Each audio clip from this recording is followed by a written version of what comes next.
Hello everybody and welcome back to Life's Canvas, still season 3.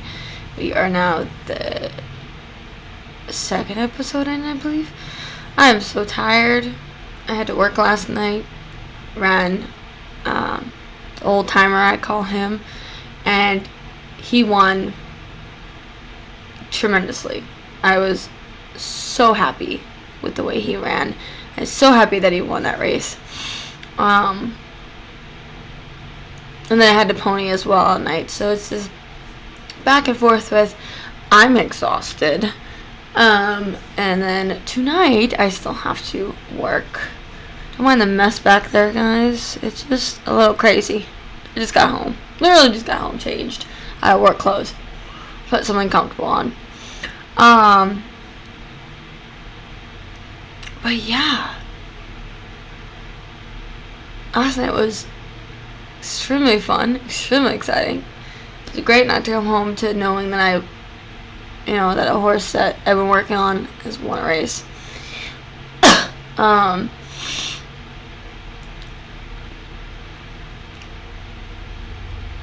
I just say that having children in school is like the easiest / hardest thing a parent can have? For me, I think it's both. I think it's easy because I got my daughter who loves school, loves going. And I have my son who, he struggles a little bit, but he tries to please everybody. Last week I had to, have a real talk with him and said, your dad is not coming. He went bye-bye and he's not coming back. I said, but don't think anything is your fault. Don't think nobody loves you. Don't think I am disappearing. Don't think Moses, my boyfriend, is disappearing. And don't think anyone is going to leave you behind, because that is not happening. I said you are loved, you are safe, and you will be treated the way you treat others. And after I told him that, he's now turned into this kind of like more of a happy-go-lucky kid. Like all the stress that was put on his shoulders, he probably feels like is now gone, which is great to see in him because he has just been through so much, my son. And I just want to see him thrive and be happy and love everybody. No matter if it's a total stranger. Love them. I don't care. But, school's hard for kids. I know I grew up struggling in school. And I really am trying my best as a mother for them not to be able to do that. I want them to thrive and learn as much as they can and soak it all in and come home and tell me every day how their day was.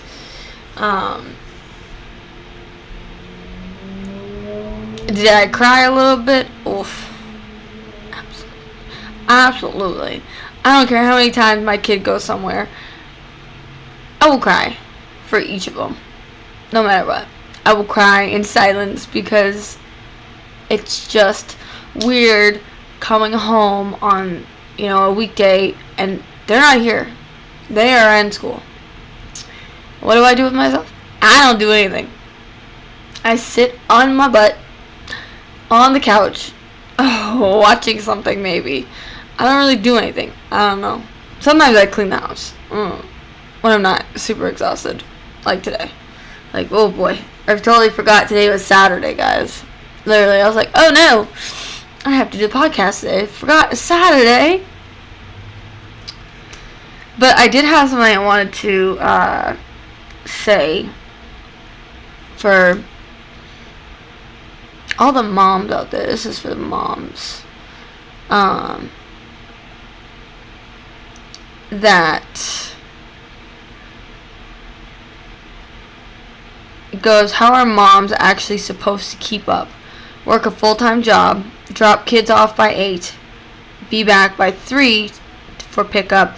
Remember every school event, plan meals, cook dinner, keep the house from falling apart, stay on top of laundry, drive kids to practices and activities, try to move up in a career, save sick days for when the kids get sick, be present as a friend, daughter, and partner, and somehow still care for your own health and sanity.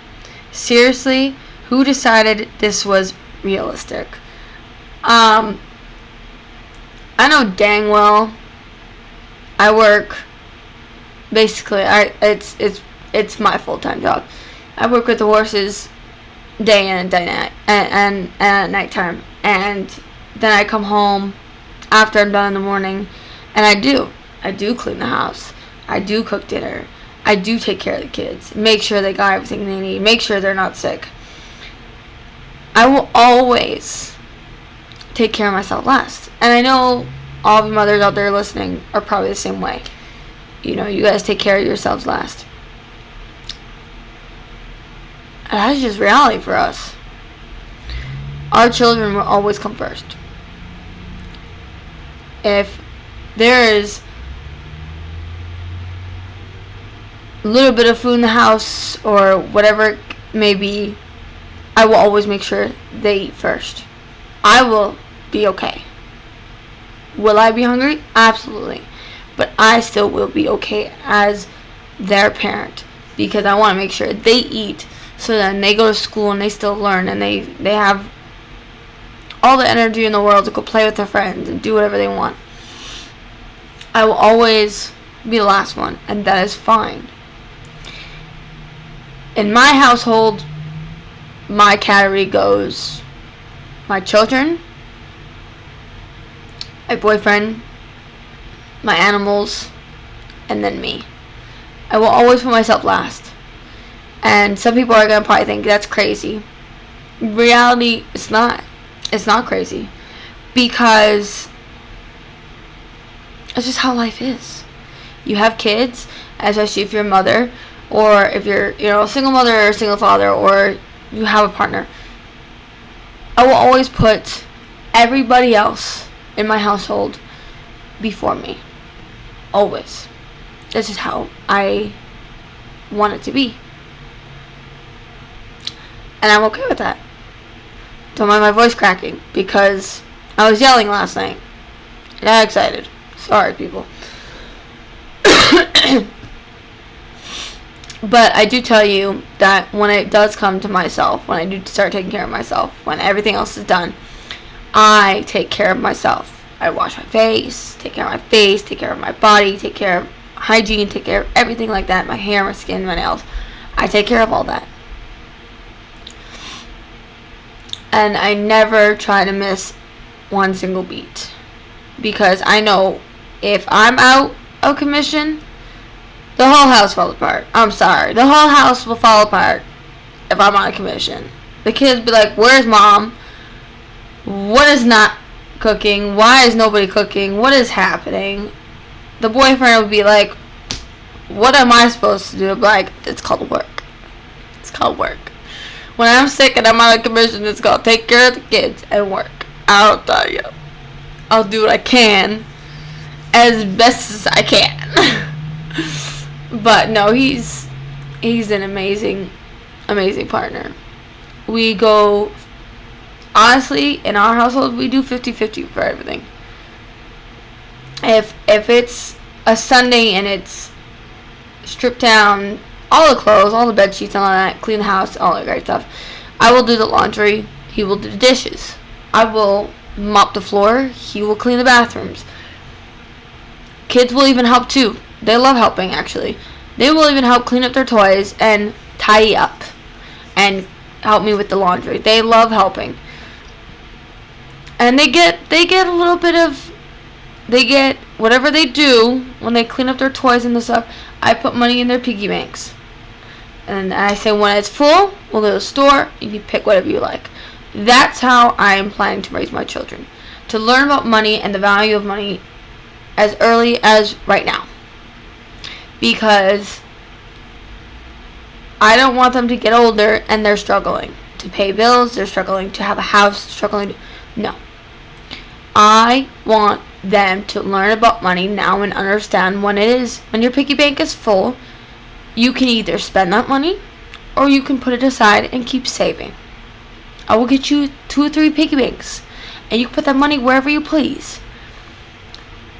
But I do always tell them that when you do spend on something, is it something you want or is it something you need? And a lot of times they will buy something that they need, which it will be clothes or shoes or something for school that they need or something for the house that they want. They're more than welcome to choose on their own that stability. And they have been doing great with that. Just last week, they both had their piggy banks full. And I said, okay, what do you want to do with it? Hey, Scott, my son, Skylar, he said, I want a toy. I said, okay, we'll go find a toy. Make sure it's a toy that you do not have already. He goes, okay. My daughter, she wanted a book. No problem. You want a book? You can get a book. Go right ahead. And because my son and daughter, I swear, are like the same, they always want the same thing. Same thing. So, she wanted a book. He goes, no, I want a book now. You have a book now. This is your money. You spend it wisely and how you want. You want a book, go right ahead. Do whatever. It's just the way I'm going to raise my kids. And people can have their opinions on how I raise my children, or keep the opinions to yourself. Because at the end of the day, they are happy. They are safe. They are loved. They are taken care of. And I can't wait to just keep watching them grow up and be these wonderful, happy-go-lucky children that try to impress me every day when they don't have to. So, on that note, just love your children to the ends of the earth until the day you die. Because the older they get,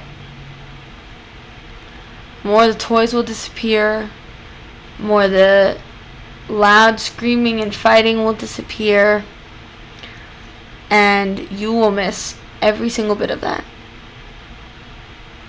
So, love your kids unconditionally, because I know I love mine like that.